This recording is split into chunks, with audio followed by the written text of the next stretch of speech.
کہ اس وقت جو ملک کو اندرونی اور بیرونی چیلنجز درپیش ہیں ان سے نبٹنے کے لیے پاکستان میں ایک جوائنٹ ایفرٹ کی ضرورت ہے دونوں جماعتوں کی اور دیگر جو ہمارے کولیشن پارٹنرز ہیں ان سب کے ساتھ مل کر ہمیں اس ملک کو اس معاشی بحران سے اور دہشت گردی کی جو ایک لہر ہے جس کا ہمیں سامنا ہے ان کا مقابلہ کرنے کے لیے اس وقت ملک میں کانفرنٹیشن کی سیاست کی ضرورت نہیں ہے بلکہ کولیبریشن کی سیاست کی ضرورت ہے۔ اچھا ایسے صاحب یہ فرما دیجیے کہ کیا وجہ ہے کہ ایک غیر جمہوری دور میں این ایس سی ایوارڈ بھی ہوتا ہے، سی ایس سی کا اجلاس بھی ہوتا ہے، لیکن ایک جمہوری دور میں طویل عرصے سے سندھ کے مطالبے کے باوجود یہ دونوں اجلاس نہیں ہو رہے۔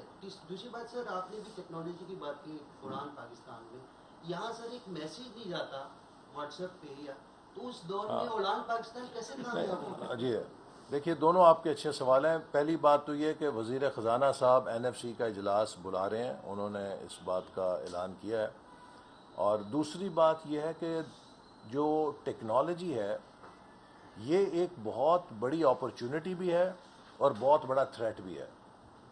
آج دنیا میں سائبر سپیس ایک نئی فرنٹیئر ہے۔ جیسے آپ زمین کے اوپر جغرافیے پہ ملک کے مفادات اور ملک کی سالمیت کی حفاظت کرتے ہیں، اسی طرح سائبر سپیس پر بھی آج سائبر سیکیورٹی وہ فرنٹیئر ہے کہ جس پر ہر ملک اپنے دفاع کے لیے کوشش کر رہا ہے، چونکہ سائبر سپیس سے آپ کسی ملک کو کرپل کر سکتے ہیں، اس کے پاور سٹرکچر کو ڈھا سکتے ہیں، اس کے فائنانس کے ڈھانچے کو ڈھا سکتے ہیں، آپ اس کی پوری انشورنس انڈسٹری اڑا سکتے ہیں، اس کے آپ پورے گورننس کے نظام کو ہیک کر سکتے ہیں۔ تو لہٰذا امریکہ سے لے کے آسٹریلیا تک ہر ملک آج اپنے ملک کی سائبر سپیس کو سیکیور کرنے کے لیے اقدامات کر رہا ہے۔ پاکستان نے اس میں دیر سے قدم اٹھایا ہے، لیکن یہ ہمارا فرض ہے کہ ہم سائبر سپیس کو سیکیور کریں۔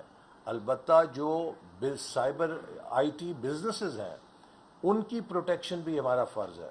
تو اسی لیے وفاقی حکومت نے رجسٹرڈ وی پی اینز کے ذریعے جو سافٹ ویئر ہاؤسز ہیں ان کو ان انٹرپٹڈ سروس دینے کی سہولت رکھی ہوئی ہے، اور آپ دیکھ رہے ہیں کہ 34% سافٹ ویئر ایکسپورٹ میں اضافہ ہوا ہے۔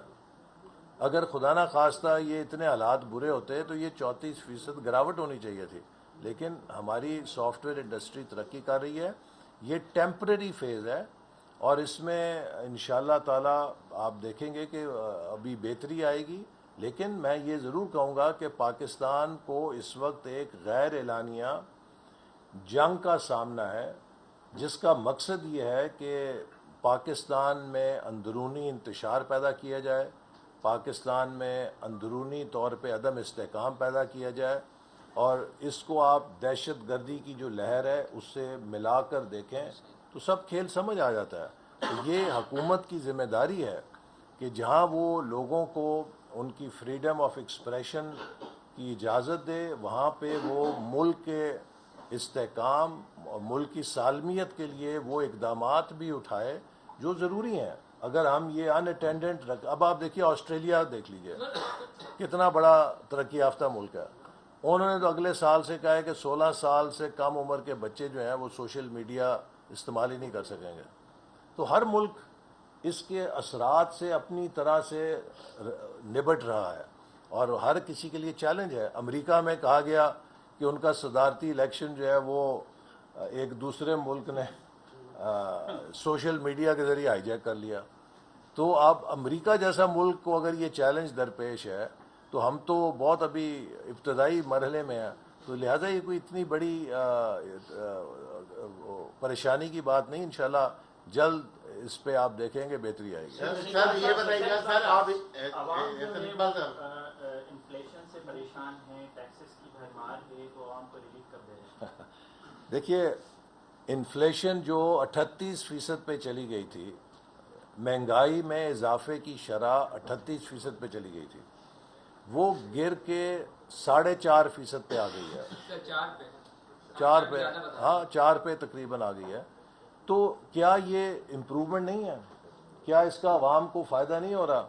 کہ جو مہنگائی میں اضافے کی شرح تھی اگر وہ 38% پہ رہتی تو آج آپ اندازہ کر سکتے ہیں کہ قیمتوں کی سطح کیا ہونی تھی.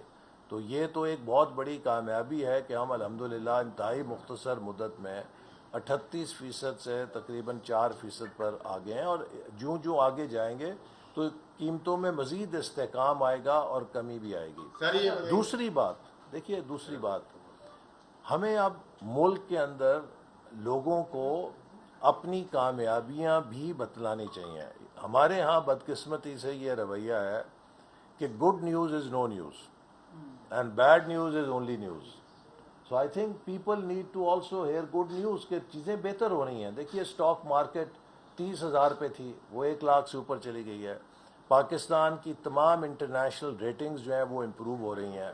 پاکستان کے جو اکنامک انڈیکیٹرز ہیں بنیادی طور پہ جو کریش کر گئے تھے وہ دوبارہ کھڑے ہو رہے ہیں. تو ہمیں اس ٹرن اراؤنڈ کو سیلیبریٹ بھی کرنا چاہیے اور مضبوط بھی کرنا چاہیے تاکہ اس سے ہم آگے